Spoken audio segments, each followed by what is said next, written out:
पहले की बात है। एक छोटे से गांव में भगवान शिव का मंदिर था, जिसके ठीक सामने एक पेड़ पर एक चिड़िया रहती थी। उस चिड़िया के 3 छोटे छोटे बच्चे थे, जिनके लिए दाना चुगने वो गांव में जाती थी। वो चिड़िया भगवान शिव की परम भक्त थी। उसी गांव में एक सेठ सेठानी का घर था। उन दोनों की कोई संतान नहीं थी। इस बात से अक्सर सेठानी बहुत परेशान रहती थी। जब भी वो चिड़िया उस सेठानी को दुखी देखती तो भगवान शिव से सेठानी की गोद भरने के लिए प्रार्थना करती। हे भोलेनाथ, इस सेठानी की सुनी गोद भर दो और इसे भी माँ बनने का सुख प्रदान कीजिए। लेकिन सेठ बहुत ही कंजूस स्वभाव का था। वो ना तो कभी दान पुण्य करता और ना ही किसी भूखे को खाना खिलाता। एक रोज सेठानी गांव में जा रही थी तो गांव की औरतें उसे देख बातें बनाने लगी। वो देखो, किसी चीज की कमी नहीं है सेठानी के पास, लेकिन फिर भी आज तक माँ बनने के सुख से वंचित है बेचारी। भगवान भी सबको हर सुख नहीं देता। ये सुन सेठानी उदास होकर पेड़ के नीचे गई।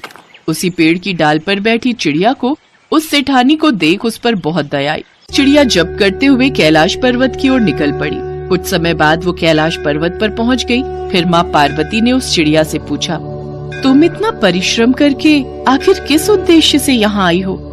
माँ, मैं जिस गांव में रहती हूँ वहाँ एक सेठ सेठानी रहते हैं। उनकी कोई संतान नहीं है। कृपा कर आप उन्हें पुत्र सुख की प्राप्ति दे दीजिए। सेठानी जी इस गम में बहुत परेशान रहती हैं।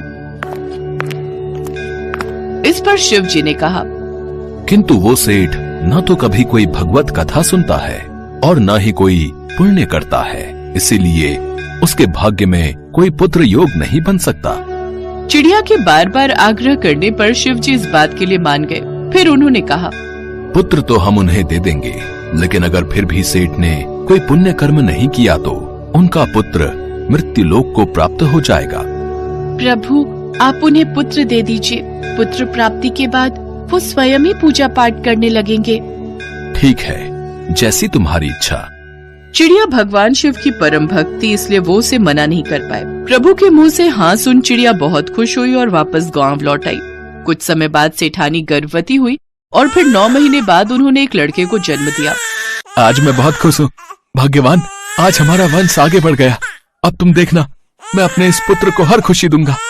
जी, मैं सोच रही थी कि क्यों ना इतने बड़े अवसर पर हम गरीब लोगों को भोजन खिलाएं। नहीं, कोई जरूरत नहीं है। फालतू का खर्चा करने की कोई जरूरत नहीं है।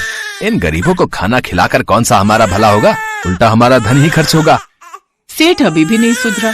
वो ना तो दान पुण्य करता और ना ही भगवान की पूजा पाठ करता। धीरे धीरे उनका पुत्र बड़ा हुआ। ये देख चिड़िया को अब उसकी चिंता सताने लगी और चिंतित होकर वो एक बार फिर कैलाश पहुंची। हे प्रभु, माँ, कृपा कर आप सेठ और सेठानी को पुण्य कर्म करने के लिए कहें। चिड़िया को दूसरे की परवाह करते देख भगवान शिव और माँ पार्वती को बहुत प्रसन्नता हुई।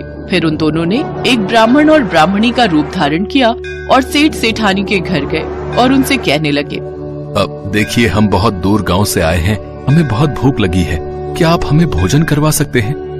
क्यों, हमारे यहाँ क्या खैरात का राशन पानी आता है? जाओ जाओ, आगे जाओ। ये आप कैसी बातें कर रहे हैं जी? तुम्हारे भाग्य में पुत्र योग नहीं था सेठ, किंतु एक चिड़िया की भक्ति से प्रसन्न होकर ही भोलेनाथ ने तुम्हें पुत्र योग की प्राप्ति का आशीर्वाद दिया था। अगर तुम अभी भी पुण्य कर्म नहीं करोगे तो तुम्हारे पुत्र की मृत्यु हो जाएगी। ये बात सुनकर सेठ सेठानी रोने लगे और उस नन्ही चिड़िया को धन्यवाद कहने लगे। हमारे पुत्र के लिए एक चिड़िया भोलेनाथ से लड़कर हमारे भाग्य में पुत्र सुख दे सकती है, तो क्या हम अपने पुत्र की रक्षा के लिए पुण्य कर्म नहीं कर सकते? बाबा, महादेव जी के वो पुण्य व्रत कौन से हैं जिनको मैं धारण कर महादेव जी को प्रसन्न कर सकूं? ये सुनकर माँ पार्वती ने कहा, वत्स, महादेव का प्रिय व्रत महाशिवरात्रि है। जो कोई भी महाशिवरात्रि का व्रत करता है और उस दिन पूरे विधि विधान से भगवान शिव की पूजा करता है, उस पर सदैव महादेव की कृपा बरसती रहती है। ये बात सुनकर सेठानी ने कहा, फिर तो हम भी ये व्रत अवश्य करेंगे। हाँ, हम पूरे विधि विधान से महाशिवरात्रि के दिन महादेव की पूजा करेंगे। उस दिन के बाद से सेठ सेठानी पुण्य कर्म, व्रत, पूजा पाठ करने लगे।